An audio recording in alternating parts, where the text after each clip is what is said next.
Así que yo pensaba dejarlo ahí en... Hermanos, les saludo en el amor de nuestro Señor Jesucristo, como siempre, ¿cierto? Bueno es escuchar que ya leyeron la porción que corresponde al día de hoy, el libro de Nehemías, capítulo 9, ¿cierto? El día martes pasado estuvimos terminando el capítulo 8 y vamos a darnos cuenta con la lectura de estos versículos que ya estamos pasando a otra etapa del libro de Nehemías. A ver si podemos hacer un pequeño recuento. Nehemías llegó a Jerusalén, ¿cierto?, con una misión. ¿Cuál era esa misión? Reconstruir los muros, ¿cierto? Específicamente, ¿cierto? Dios había puesto en su corazón que fuera a Jerusalén y reconstruya los muros. Pero los muros ya se habían construido. En el capítulo 6 se había terminado de construir los muros de Jerusalén, ¿cierto? Entonces, podemos nosotros descubrir que Nehemías entendió que había algo más importante que hacer allí en Jerusalén, ¿cierto? Más que lo físico, ¿cierto? En el capítulo 8 y el capítulo 9 estamos viendo ya la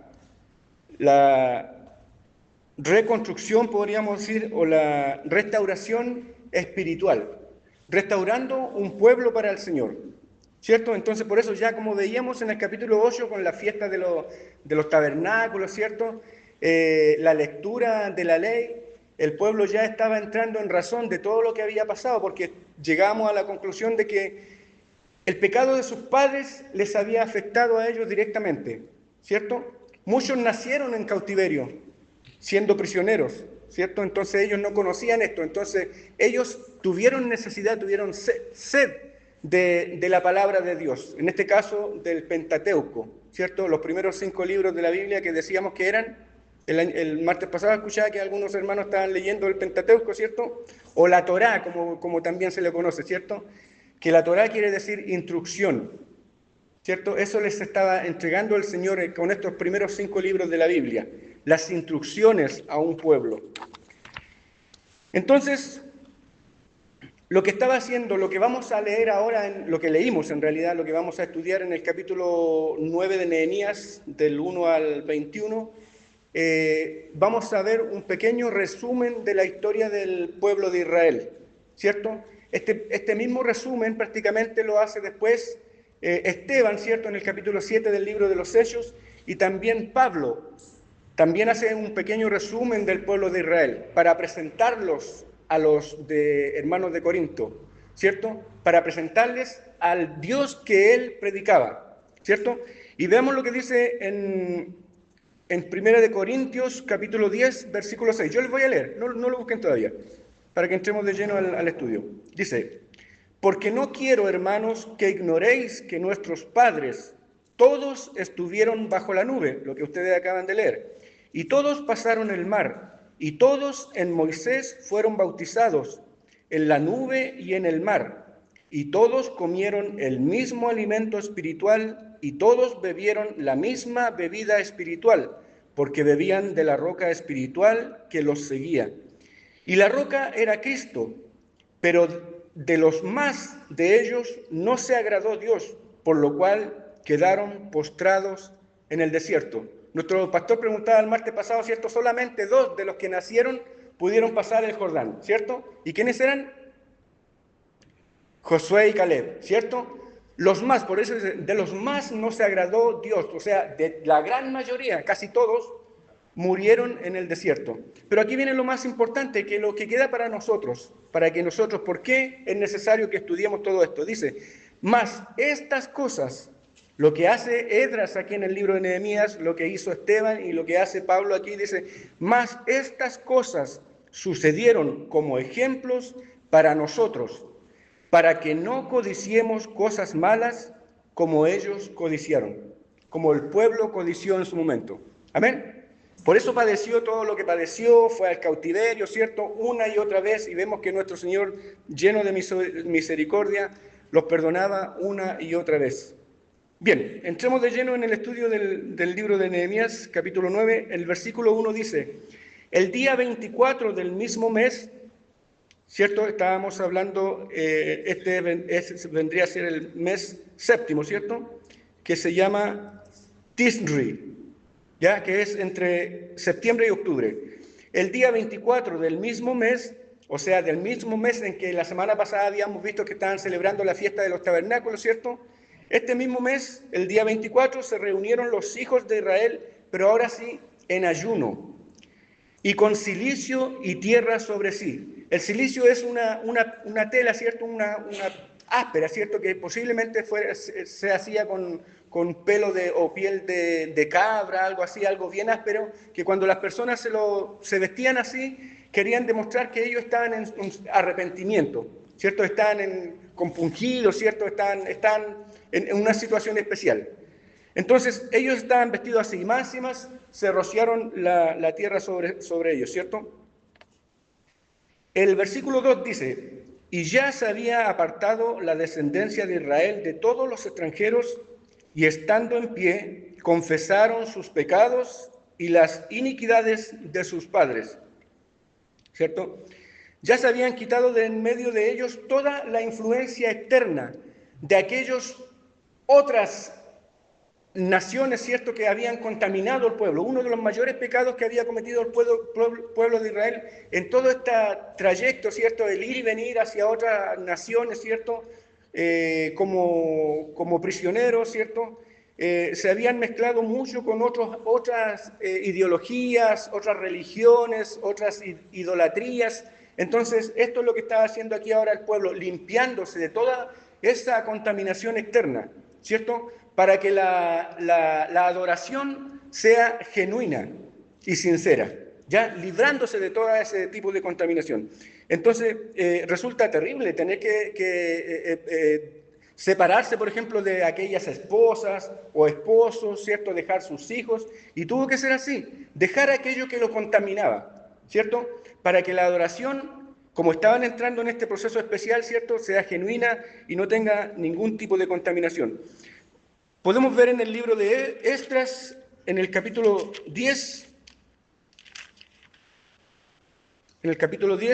versículos 2 y 3, dice el Señor, dice,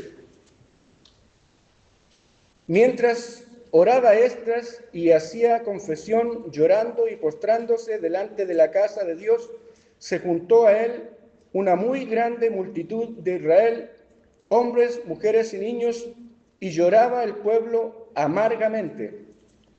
Entonces respondió Secanías, hijo de Jehiel, de los hijos de Elam, y dijo a Esdras, nosotros hemos pecado contra nuestro Dios, pues tomamos mujeres extranjeras de los pueblos de la tierra, mas a pesar de esto, aún hay esperanza para Israel. ¿Amén? De eso se estaba librando en este momento el pueblo de Israel. En el versículo 3 dice su palabra, y puestos de pie en su lugar, leyeron el libro de la ley de Jehová su Dios, la cuarta parte del día, y la cuarta parte confesaron sus pecados y adoraron a Jesús su Dios, ¿cierto? Puestos en pie dedicaron un tiempo para leer la ley, ¿cierto? Probablemente Levítico, puede ser, ¿cierto? Toda la instrucción de nuestro Señor. Y aquí hacíamos una pequeña diferencia con lo que habíamos vivido la semana pasada en las fiestas que estaban iniciando, ¿cierto? Porque en esa lectura era toda la mañana, o sea, 6 horas. Y aquí nosotros vemos que el pueblo de Israel divide el día solamente en 2 partes, día y noche, más que eso. Desde las 6 de la mañana hasta las 6 de la tarde es el día y ahí comienza la noche, hasta las 6 de la mañana del siguiente día, ¿cierto? Donde parte el nuevo día. Pero ahora vemos que este pueblo ahora, en esta ocasión, habían dividido esa mitad del día, o sea, desde las 6 de la mañana hasta el mediodía, en 3 horas para la lectura de la Torá y en 3 horas para confesión de pecados y alabanza. Así dice su palabra. La cuarta parte del día, o sea, 3 horas, y la cuarta parte confesaron sus pecados y adoraron a Jehová su Dios. Nosotros, como reconocía nuestro pastor el domingo pasado, hacía una pregunta, el martes pasado hacía una pregunta muy buena, ¿cierto?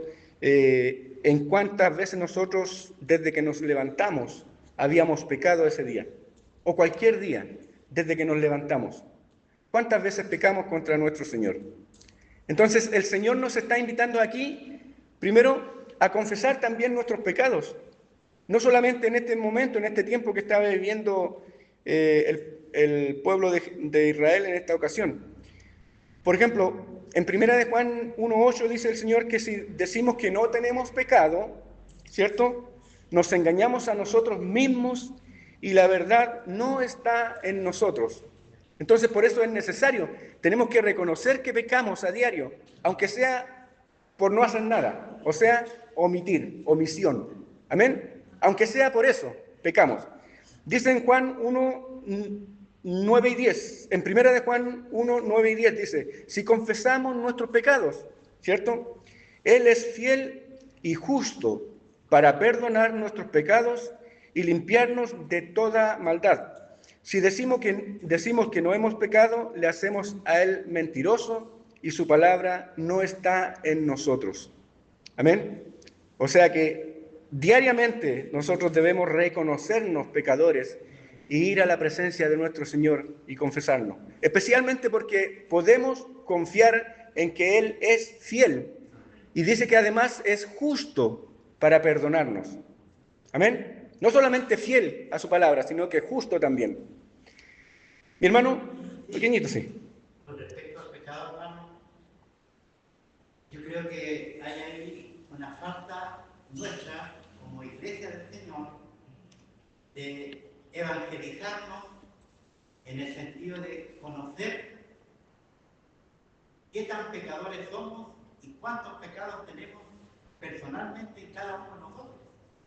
En el Nuevo Testamento aparecen varias listas de pecados y cuando uno las lee, da la impresión que esas listas eran o para la gente que vivía en ese tiempo, en las iglesias, o da la impresión que es para gente que todavía no es cristiana, que no forma parte de la que es una iglesia. Y generalmente nosotros leemos esas listas como que nosotros somos totalmente ajenos a esas listas, no nos toca casi ninguno. A esa realidad. Claro, entonces los rodeos de nosotros es muy interesante y peligroso, más que interesante. Me puse a escuchar un estudio bien detallado de la lista que está ahí en Gálatas 5 del 17 adelante. Hay como cuatro listas así, unas de 3, otras de 4 y otras de 8. Y claro, como el hombre iba explicando qué significa cada palabra ahí. Y lo primero que dijo que estas listas eran para la iglesia. Por algo están en el Nuevo Testamento. Estas listas no eran para la gente que no era de la iglesia. Para los efesios, para los gálatas, los corintios, y así. ¿Y saben lo que me pasó con la explicación que he dado en el hermano? De todos los pecados que aparecían ahí en Gálatas, por lo menos, eran como 20, creo. Uno solo. Me quedó la duda si es que no lo tenía. Uno solo. O sea, 19.5, no me quedó ninguna duda que estaban en mí. Entonces, ¿a qué conclusión llegué? Que nos falta que alguien nos evangelice en ese aspecto. Por eso que la gente aquí dice que lloraba amargamente. Amén. ¿Y por qué nosotros no lloramos amargamente? Bueno, el Señor dijo, el que no sabe igual que el ciego no ve. Amén. ¿Claro? Bien. Nos falta evangelizar la iglesia, hermano. Conocer en qué consiste. Hablamos mucho de la santificación, pero ¿en qué consiste eso? Bien, hermano. Llegará su momento. Terminamos Nehemías, a lo mejor tratamos otra enseñanza. Dice, Proverbios 28:13. Dice, el que encubre sus pecados no prosperará, mas el que los confiesa y se aparta, el que los confiesa y se aparta, o sea que no continúa en eso, ¿cierto? El que los confiesa y se aparta, alcanzará misericordia. Amén. Dice, la palabra de Dios nos confronta, ¿cierto? Y nos quebranta. Eso es lo que estaba pasando con el pueblo aquí de Israel, ¿cierto? Como yo bien decía nuestro hermano, ellos lloraban amargamente, ¿cierto? Por la lectura de la palabra, de la ley, ¿cierto? Los primeros 5 libros, como decíamos, pero especialmente al reconocer que eran pecados que ni siquiera habían cometido ellos, queriendo decir que los pecados de otros también los estaban afectando en este momento y ellos tenían que hacerle frente. Tomen en cuenta esto porque más adelante nosotros vamos a ver, con un versículo que traigo aquí, preparado, un proverbio, cómo ahora en el Nuevo Testamento, como bien usó nuestro hermano el término ese, los pecados de otros no nos afectan tanto a nosotros como ahora, como en este tiempo, ¿cierto? Voy a explicarlo más adelante. Dice el versículo 4, luego se levantaron sobre la grada de los levitas, sobre el estrado que habían utilizado para la lectura, ¿cierto? Para que todo el mundo pueda verlos, Jesúa, Bani, Cadmiel, Sebanías, Buni, Serebías, Bani nuevamente y Kenani, y clamaron en voz alta a Jehová su Dios. O sea, oraron en voz alta, se dirigieron al Señor en voz alta. Dice el versículo 5, y dijeron los levitas, prácticamente los mismos que mencioné antes, Jesúa, Cadmiel, Bani, Asabnías, Serebías, Odías, Sebanías y Petaías, levantaos, bendecid a Jehová vuestro Dios desde la eternidad hasta la eternidad, y bendígase el nombre suyo, tuyo, glorioso y alto sobre toda bendición y alabanza. Aquí nosotros vamos a comenzar a estudiar en estos versos, prácticamente todo el resto del capítulo 9 de Nehemías, una pequeña, gran oración. Digo pequeña, gran oración porque vamos a ver ahora una parte nomás. Pero en realidad todo el resto del capítulo es una oración que incluye alabanza, adoración, un recuento histórico acerca de todo el pasado del pueblo de Israel, hasta más allá de Josué. Más allá de Josué. Vamos a ir viendo, nosotros dándonos cuenta en la lectura, que vamos a pasar por Génesis, por Éxodo, por todo el Pentateuco, Josué, ¿cierto? Jueces, Josué, para que vayamos reconociendo el recuento. Pero lo más importante es que comenzaron esta oración, en este versículo lo leímos, ¿cierto? Reconociendo que nuestro Señor es el alfa y la omega, que es el principio y el fin, que Él es desde la eternidad hasta la eternidad. Así comenzaron dirigiéndose a nuestro Señor, presentando a nuestro Dios, reconociéndole como Él es. Y entonces le rindieron alabanza, ¿cierto? Por lo que Él hizo, por lo que hace, por lo que está haciendo en cada uno de nosotros, pero también le rindieron adoración por lo que Él es.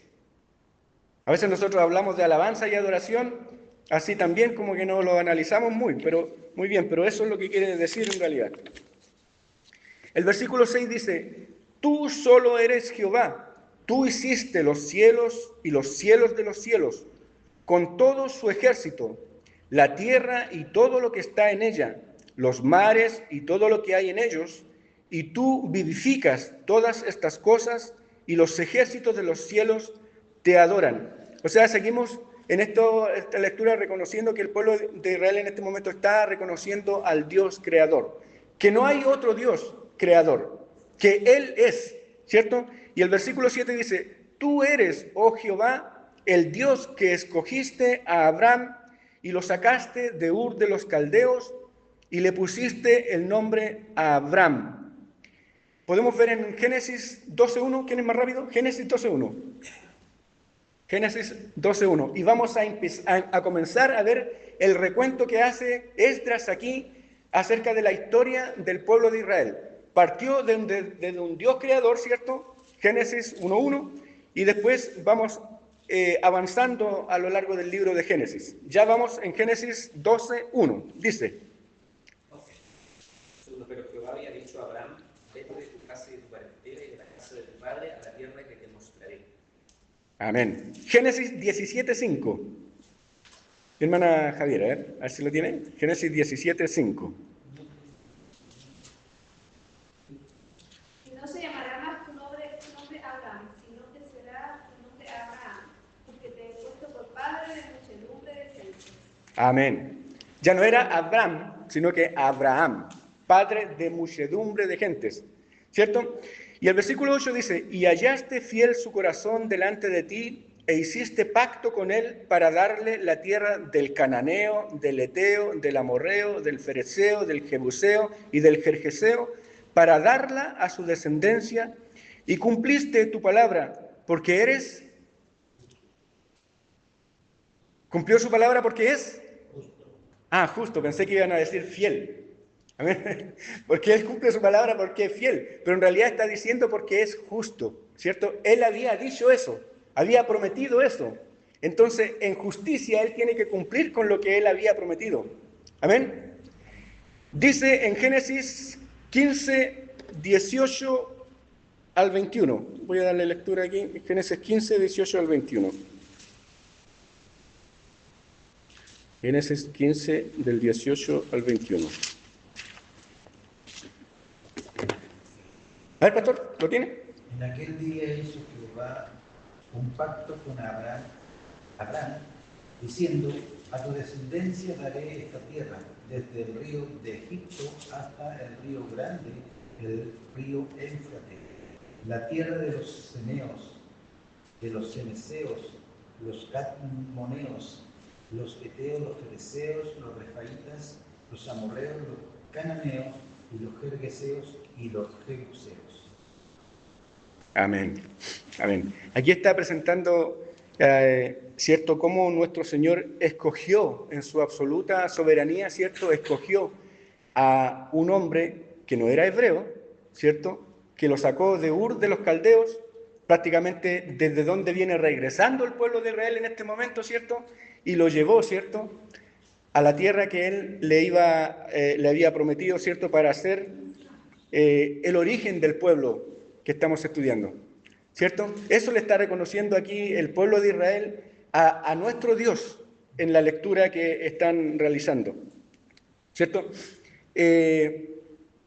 Y este Dios que ellos están presentando, es necesario presentarlo así, porque ellos vienen, muchos de estas personas que están escuchando la lectura de esta palabra, nunca habían escuchado del Pentateuco, de la ley de nuestro Señor y de toda la instrucción que nuestro Señor le había entregado desde el inicio, ¿cierto? Porque nacieron allá, nacieron en medio de pueblos idólatras, ¿cierto? Adorando a otros dioses, ¿cierto? Que no habían tenido la oportunidad de escuchar porque nadie podía enseñarles ni leerles acerca de esto ya, dice.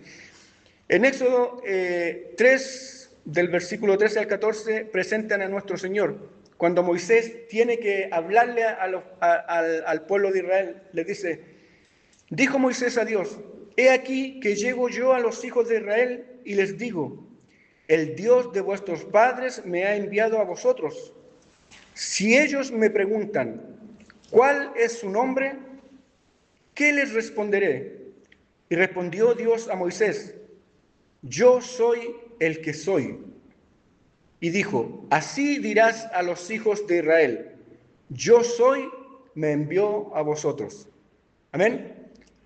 Entonces están reconociendo que el Dios creador que ellos están alabando y están adorando, ¿cierto?, es por sobre todas las cosas, que no hay otro Dios.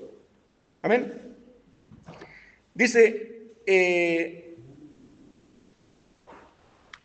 en otra oportunidad, no sé si ustedes recuerdan ya, para hacer una comparación, ya en el Nuevo Testamento, en Juan 5:58, Jesús hablando con los judíos, ¿cierto? Que los judíos estaban poniendo en duda lo que el Señor le estaba diciendo y les dice, de cierto os digo, antes que Abraham fuese, yo soy. Amén. El mismo Dios creador que estaba siendo presentado al pueblo de Israel, ¿cierto?, por medio de Moisés, es el mismo Dios creador que está siendo presentado a los judíos ya en el Nuevo Testamento. Amén. Entonces, no hay mutación, no hay diferencia, no hay cambio. Él es el que es Hoy, ayer, hoy y siempre. Como leíamos, desde la eternidad hasta la eternidad. Y esto es necesario mantenerlo bien claro nosotros hoy en día, especialmente porque nosotros, la civilización actual en realidad, y en la cual nosotros nos incluimos como miembros de esta sociedad, somos muy dados a la idolatría. Si analizamos, a lo mejor no nos conviene analizar el significado de idolatría, pero si lo pudiéramos analizar con calma, ¿cierto? En nuestra soledad, en nuestro tiempo que dedicamos al Señor, nos vamos a poder darnos cuenta de que dedicamos mucho tiempo a otras cosas, ¿cierto? Que debiera ser tiempo dedicado a nuestro Señor. Y que eso cae en idolatría. Dice en 1 Corintios 8, versículos 5 y 6, dice, pues aunque haya algunos que se llamen dioses, sea en el cielo o en la tierra, como hay muchos dioses y muchos señores, para nosotros, sin embargo, solo hay un Dios, el Padre, del cual proceden todas las cosas, y nosotros somos para Él, y un Señor, Jesucristo, por medio del cual son todas las cosas, y nosotros por medio de Él. Amén. Y entre otras cosas, en estos versículos que hemos leído también hay gratitud a nuestro Señor por Abraham. Abraham y después Abraham, ¿cierto? Porque en Él inicia todo el pueblo de Israel. El versículo 9 dice, y miraste la aflicción de nuestros padres en Egipto y oíste el clamor de ellos en el Mar Rojo. Oraste la aflicción de nuestros padres en Egipto. Vamos a leer en Éxodo 3:7. Éxodo 3:7, en algunas Biblias está indicado ahí. Dijo luego Jehová, ¿ya? Dijo luego Jehová, bien he visto la aflicción de tu pueblo que está en Egipto. He oído su clamor a causa de sus exactores, pues he conocido sus angustias. Amén. Miraste la aflicción de nuestros padres en Egipto. Así dice el versículo en su parte A. Y la parte B dice, y oíste el clamor de ellos en el Mar Rojo. Éxodo 14:10 dice, y cuando Faraón se hubo acercado, los hijos de Israel alzaron sus ojos, y he aquí que los egipcios venían tras ellos, por lo que los hijos de Israel temieron en gran manera y clamaron a Jehová.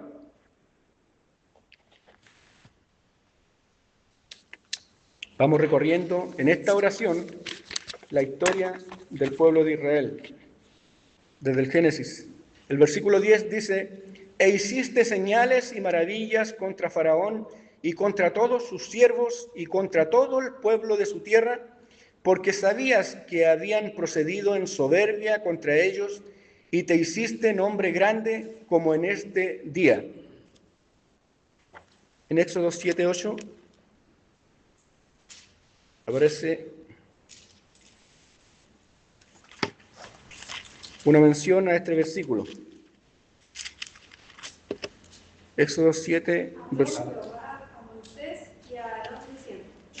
¿Sí? Amén. Si Faraón os respondiere diciendo, mostrar milagros, y dirás a Aarón, toma tu vara y échala delante de Faraón, para que se haga con él. Amén, hasta ahí nomás, amén.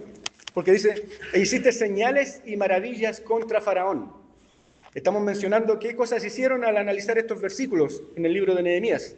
Y el versículo 12, el capítulo 12, versículo 32, dice, tomad también vuestras vacas, como habéis dicho, heridos, y bendecidme también. amén.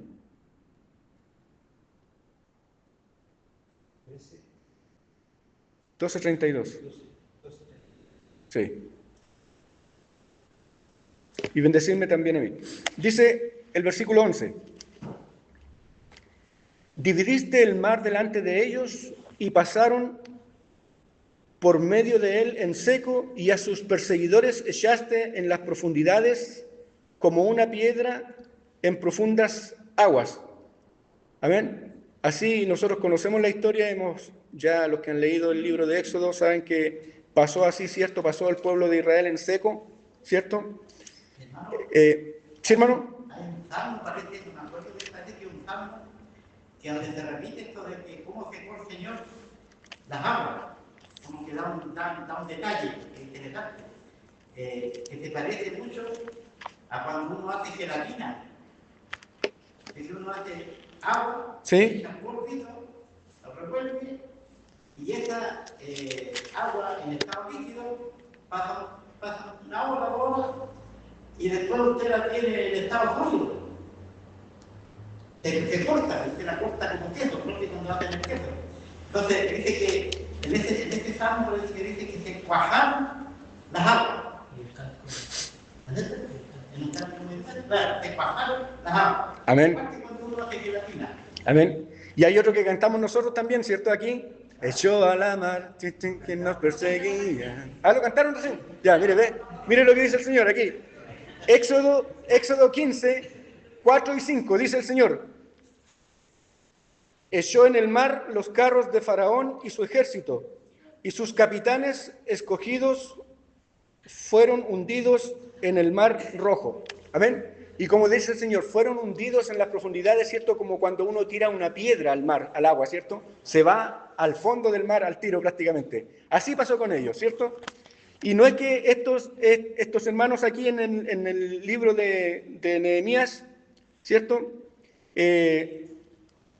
Estén como imaginando cosas, sino que efectivamente fue lo que sucedió con el pueblo de Israel desde el inicio, desde el Éxodo. Estaban prisioneros en Egipto, ¿cierto? Por más de 400 años estuvieron allí, ¿cierto? Y fueron liberados. O sea que el agradecimiento debiera ser más o menos del mismo tamaño.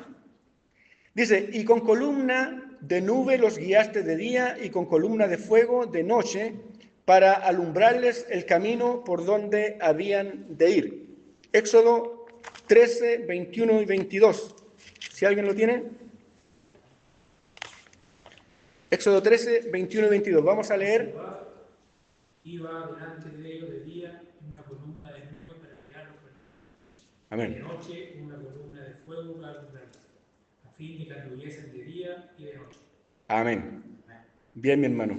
Y el versículo 13. Y sobre el monte de Sinaí descendiste y hablaste con ellos desde el cielo y les diste juicios rectos, leyes verdaderas y estatutos y mandamientos buenos.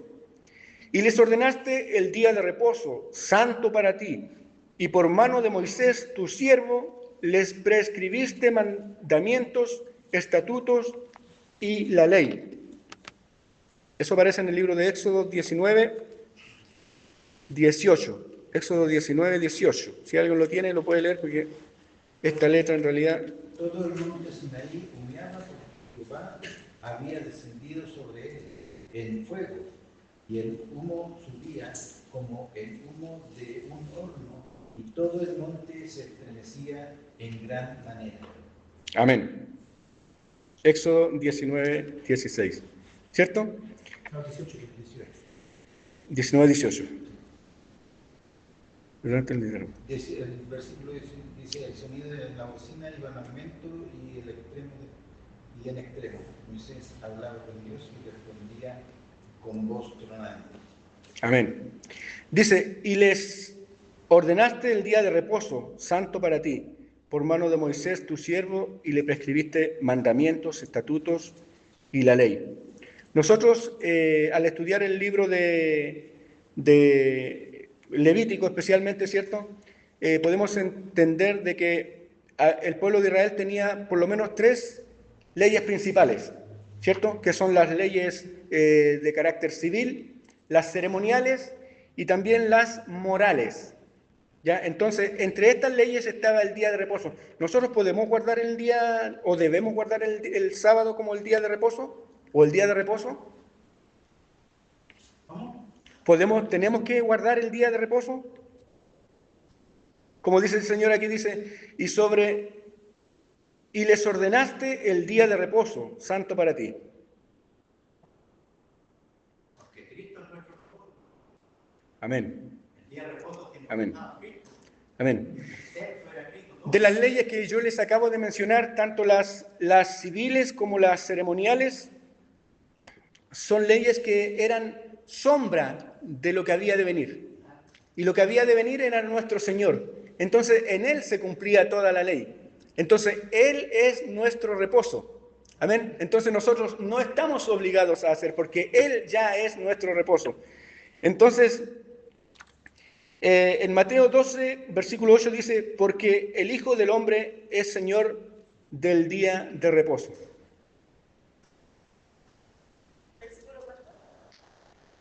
Mateo 12, versículo 8. Pero ahora si hay alguien que quiere decir, sí, nosotros debemos hacerlo porque es ley. Pero recordemos ya que toda la ley se cumple en Él, ¿cierto? Y entendemos ya que Él es nuestro reposo. Veamos lo que dice en Gálatas 5:4. Si alguien lo quisiera hacer, ¿cierto? Si alguien lo quisiera hacer, dice, de Cristo os desligáis. Los que por la ley os justificáis, de la gracia habéis caído. ¿Amén? O sea, si nosotros queremos justificar el hacer eso por la ley, ¿cierto? Dice el Señor claramente que caemos de la gracia, ya no podemos volver atrás. Amén. Dice en el versículo 15, dice, les diste pan del cielo en su hambre y en su sed les sacaste aguas de la peña y les dijiste que entrasen a poseer la tierra por la cual alzaste tu mano y juraste que se la darías. Amén. Ahí estamos viendo otra ya promesa cumplida. En Éxodo 16, versículos 14 y 15. ¿Quién lo puede buscar? Alguien que sea más rápido todavía. Estoy viendo aquí tomando el tiempo. ¿Ya? Cesó de descender, y aquí sobre la faz del desierto una cosa menuda, redonda, menuda como una escarcha sobre la tierra. Y viendo los hijos de Israel, se dijeron unos a otros, ¿qué es esto? Porque no sabían qué era. Entonces Moisés les dijo, es el pan que Jehová os da para comer. Amén. Amén. Y sobre el agua, ¿cierto? También la conocemos nosotros, ¿cierto? Hemos leído también esa historia como Moisés también, ¿cierto? Cometió un grave error allí también, ¿cierto? Cuando el Señor le dijo, háblale a la roca, ¿cierto? Háblale para que la gloria sea para el Señor. ¿Y qué hizo Moisés? Al ver que el pueblo estaba ya muy intransigente, ¿cierto? ¿Qué fue lo que hizo? ¿Ah? La golpeó 2 veces enojado y le costó la entrada. Agarró a palos la roca, ¿cierto? Prácticamente, ¿cierto? Salió el agua porque Dios le había prometido que el agua iba a salir de ahí, ¿cierto? Pero la gloria no fue para Dios. Amén. Era el Dios de las maravillas, el Dios de los milagros. Dice el versículo 16, mas ellos y nuestros padres fueron soberbios y endurecieron su cerviz y no escucharon tus mandamientos. 17, no quisieron oír ni se acordaron de tus maravillas, todo esto que estamos mencionando, que habías hecho con ellos. Antes endurecieron su cerviz y en su rebelión pensaron poner caudillo para volverse a su servidumbre. Pero tú eres Dios que perdonas, clemente y piadoso, tardo para la ira y grande en misericordia, porque no les abandonaste. En Números 14, del 1 al 4, aparece mencionado este acontecimiento que me parece a mí, la verdad, sorprendente, porque después de ver todo lo que nuestro Señor hacía con el pueblo de Israel, todo lo que hizo en Egipto para que puedan ser liberados de la esclavitud después de 400 años, ¿cierto? Guiarlos, hacerlos cruzar por el mar, ¿cierto? Guiarlos con una nube de día, con una columna de fuego en la noche, ¿cierto? A pesar de ellos, no reconocieron todo eso. Y a pesar de todo lo que Dios había hecho por ellos, ellos incluso, como leímos aquí, pensaron poner un líder para que los lleve de regreso a Egipto, ¿cierto? A la servidumbre.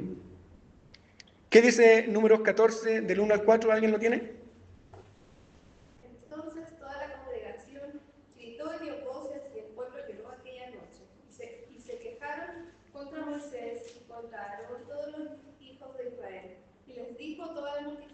ojalá muriéramos en la tierra de Egipto, o en este desierto, ojalá muriéramos.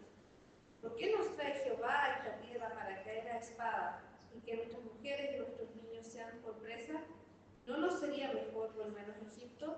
Y decían el uno al otro, designemos un capitán y volvamos a Egipto. Amén. Mire qué increíble. Querían volver a 400 años más esclavos en Egipto. Y ahí nuestra hermana leyó algo que pasa como por alto sin darle mucha importancia, pero debíamos darle más importancia. Cuidado con lo que pedimos, ¿cierto? Nuestra hermana leía, ¿cierto? ¿No será mejor que muramos todos? Sucedió así, todos murieron. Todos quedaron ahí en el desierto. Se le cumplió. Mire cómo Dios escucha. Cuidado con lo que estamos pidiendo. Dice el versículo 18. Además, cuando hicieron para sí el becerro de fundición y dijeron, este es tu Dios que te hizo subir de Egipto, y cometieron grandes abominaciones. Éxodo 32, del 1 al 4. ¿Alguien lo tiene? Éxodo 32. Estoy en números. ¿Qué fue lo que hicieron mientras esperaban allí? 32, del 1 al 4. Viendo el pueblo que Moisés tardaba en descender del monte, se acercaron entonces a Aarón y le dijeron, levántate, haznos dioses que vayan delante de nosotros, porque a este Moisés, el varón que nos sacó de la tierra de Egipto, no sabemos qué le haya acontecido. Y Aarón le dijo, apartad los zarcillos de oro que están en las orejas de vuestras mujeres, de vuestros hijos y de vuestras hijas, y traédmelo. Entonces todo el pueblo apartó los zarcillos de oro que tenía en sus orejas y lo trajeron a Aarón. Y él los tomó de las manos de ellos y le dio forma con buril, e hizo de ellos un becerro de fundición. Entonces dijeron, Israel, estos son tus dioses que te sacaron de la tierra de Egipto.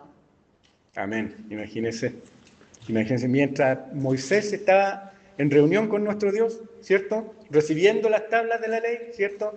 Ellos, impacientes, no hallaron nada mejor que se está demorando mucho, quizás que le habrá pasado. Traigan todos los aros, los anillos, qué sé yo, hagamos un Dios. Un Dios, y más encima le atribuyeron a él que los había liberado de la esclavitud en Egipto. Dice el 19, con todo, por tus muchas misericordias no los abandonaste en el desierto. La columna de nube no se apartó de ellos de día para guiarlos por el camino, ni de noche la columna de fuego para alumbrarles el camino por el cual habían de ir. 20.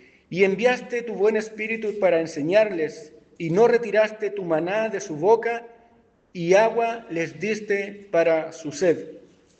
El versículo 21 dice, los sustentaste 40 años en el desierto, de ninguna cosa tuvieron necesidad, sus vestidos no se envejecieron, ni se hincharon sus pies. 40 años. Hermano, a veces nosotros con 20, 30 años ya estamos, visitamos, pero somos clientes habituales en el hospital, en el consultorio. Pero imagínate esta gente aquí sin tener ningún médico, enfermero, qué sé yo, alguien que los asista, ¿cierto?, con respecto a la salud. Nada les pasó. No tuvieron necesidad de ir a los Cyber Day a comprarse zapatos ni zapatillas especiales para caminar el trekking, ¿cierto?, en el desierto. Nada les faltó. Pero ¿qué pasa con el pueblo, hermanos, que no reconocemos a veces cuando el Señor nos bendice? No nos damos cuenta. Aquí ellos no tuvieron necesidad de nada, nos faltó sombra, no les faltó calor, guía durante la noche. ¿Entienden? Eso vamos a leerlo en el libro de Deuteronomio, terminando el Pentateuco, capítulo 8, versículo 14. Versículos del 1 al 4. Capítulo 8, del 1 al 4. Te acordarás de todo el camino donde te ha traído Jehová tu Dios estos 40 años en el desierto para probarte, para saber lo que había en tu corazón, si habías de guardar o no sus mandamientos. Y te afligió y te hizo tener hambre y te sustentó con maná, comida que no conociste, que no conocías. Tú ni tus padres la habían conocido, para hacerte saber que no solo de pan vivirá el hombre, Amén. mas de todo lo que sale de la boca de Jehová Vivirá el hombre. el hombre. Amén. Tu vestido nunca se envejeció, sobre ti ni el pie se te ha hinchado en estos 40 años. Amén. Mire cómo fue nuestro Señor con él. Nunca se apartó de ellos a pesar de todas las gracias que hacía al pueblo de Israel. Aquí está la Sí, pues. que Jesús usa cuando le dice a Satanás. No solo de pan vivirá el hombre. Amén. Amén. La tentación, sino de toda palabra que sale de la boca. Dice, vemos en esta lectura, aquí vamos, hasta aquí termina el estudio, pero vemos cómo el pueblo reconoce todo lo que, primero que todo lo que el Señor hizo con ellos durante este tiempo, pero también reconoce que el pueblo falló en realidad, falló mucho. Toda la desobediencia, todo el pecado, ¿cierto? Toda la lejanía de Él, y que nuestro Dios nunca los abandonó, ¿cierto? Nunca les quitó el maná, nunca les quitó el agua, ¿cierto? Siempre estuvo a su disposición y los guió por el camino que debían ir en realidad, todo el tiempo. Ya conocemos la historia, ¿cierto? La gran mayoría, casi todos quedaron en el desierto, las nuevas generaciones, ¿cierto?, que ya estaban razonando un poco mejor, pudieron tomar y llegar a la tierra prometida.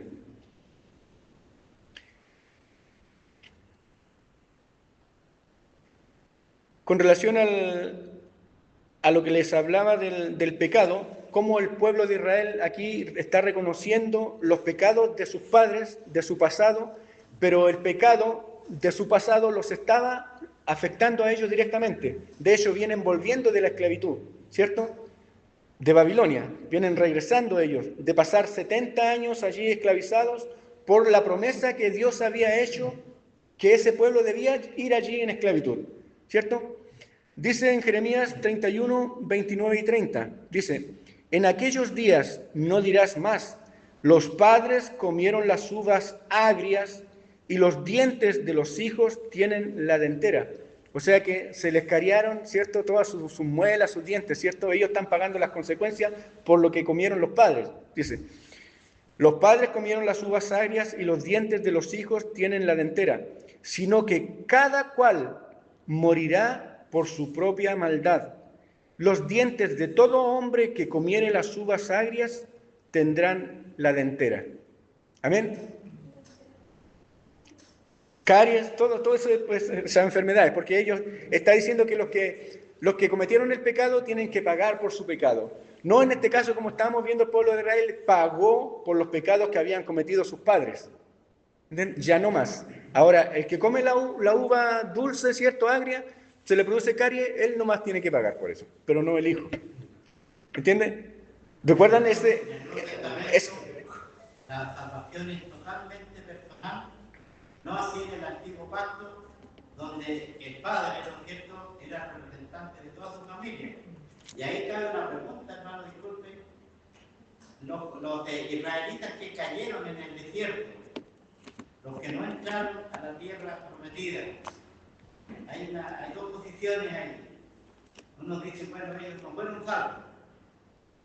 Otros dicen, fueron salvos. Incluso en la Biblia, hay el Nuevo Testamento, donde en nuestra Biblia dice, juré, en hebreo, juré en mi furor, no entraría. Y hay otro testamento de otro hombre que hizo un interlineal, Francisco Lagüera, y él traduce que el Señor dijo ahí, sí entraría. Entonces, la conclusión que yo llegué que en esta traducción tiene que ver la posición doctrinal de los que hicieron la traducción. Por eso es que hay dos posiciones. Uno dice, no, que esa gente no entró, no fue salvo. Y hay otra posición que dice, esa gente, aunque cayó, no perdió nunca su salvación. Amén. Claro, Amén. casi tengo para encontrar las dos posiciones de repente. Amén. Bien, hermano. Una última cosita se me está yendo. ¿Recuerdan esta versión, esta situación en el Nuevo Testamento cuando Jesús sana a una persona ciega? ¿Cierto? Y escupe y hace barro y le pone barro. Esa tiene una enseñanza aparte, pero no la voy a mencionar ahora, pero el hecho es que se da la misma situación, ¿cierto? ¿Quién pecó?, le dice el hombre. ¿Quién pecó? ¿Él o sus padres? ¿Amén? ¿Y qué le dice el Señor ahí ya? Ahí está la respuesta. ¿Qué le dice el Señor? Ni él de sus padres, ¿cierto? Ahora Ezequiel igual dice que el padre que engendrar, o sea, el padre malo que engendrar el hijo no morirá por los pecados. Amén. Cada uno, todos compareceremos ante el tribunal de Cristo. Yo pensaba, hermano Jaime, lo importante acá de recordar lo que el Señor ha hecho, porque claro, acá Nehemías, o sea, luego de restaurar, como usted decía, los muros, ahora ellos tienen que restaurarse espiritualmente y ver todo lo que el Señor ha hecho, cómo el Señor los cobijó, los cuidó, los protegió para llegar hasta ese momento. Lo guió. Y también, en cierta manera, nos deja una enseñanza a nosotros, de también reflexionar de dónde el Señor a nosotros nos ha rescatado. Al final, nosotros igual tuvimos un Egipto. De hecho, a veces bromeamos que anda en Egipto. Amén. Pero Amén. Pero todos hemos sido rescatados. Al final, todo apunta al Evangelio de cómo el Señor nos rescató de ese Egipto para traernos a una tierra prometida, a ese lugar que el Señor tiene preparado para nosotros. Amén. Amén, hermano. Y como no sé si ustedes se pudieron dar cuenta en el versículo 3 prácticamente, el versículo 2, cuando se lee que ya se habían apartado de toda la contaminación externa en el fondo. ¿Sí? El Señor también nos habla a nosotros como iglesia en este tiempo y nos invita a hacer lo mismo, a apartarnos, ¿cierto? Sin importar las consecuencias, porque finalmente el único bien o el único propósito de estar aquí es nuestro Señor, ¿cierto? Y no podemos traer ni alabanza, ni adoración, ¿cierto?, ni confundir el quebrantamiento con otro tipo de emociones, ¿cierto? Si somos influenciados por aquellas contaminación externa que nos impide dirigirnos a nuestro Señor con libertad. No sé si hay otro comentario, sino para ir terminando esta hermosa enseñanza que el Señor nos trae en este momento, ¿cierto? Porque el Señor en este momento nos está hablando a nosotros, no le está hablando al pueblo de Israel de los tiempos de Nehemías. Amén. Entonces, a tomar conciencia de lo que estudiamos cada martes y ponerlo en práctica. Especialmente eso de alejarnos de aquellas influencias externas que pueden contaminarnos.